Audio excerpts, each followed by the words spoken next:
ज्या राजमार्गाचे काम पूर्ण झाल्यावर उधळण्यासाठी आणलेला भंडारा परत मागे घेऊन जावं लागेल असं वाटलं नव्हतं. का तर हा व्हिडिओ नक्की शेवटपर्यंत पहा. तर नमस्कार मित्रांनो, मी तेजस आणि आज मी परत एकदा आलोय किल्ले सिंधुळ्याच्या राजमार्गाचे संवर्धन करण्यासाठी. सकाळपासून सुरू असलेल्या पावसामुळे गडावरती जाण्यासाठी झालेला टाइम आम्हाला ही मोहीम आज पण पूर्ण न होण्याचा अंदाज देत होती.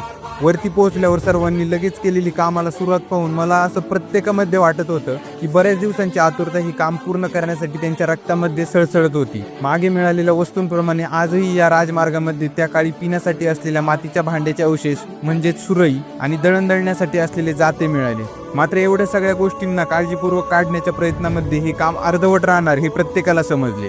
या ठिकाणी संवर्धन करताना झालेल्या जखमांबद्दल कोणीच कोणाला बोलत नव्हतं. यात एवढंच आहे की हे काम करताना इथे आलेला प्रत्येक जण हाच विचार करत असेल, जर आपण बसलो तर आपली ताकद कुठेतरी कमी पडेल. म्हणून संवर्धन करताना इथे कोणीच कोणाला मला काय लागलंय किंवा काय झालंय हे बोलत नसावा. कदाचित प्रत्येक संवर्धन करणाऱ्या मावळ्यामध्ये महाराजांबद्दल हेच प्रेम असावा.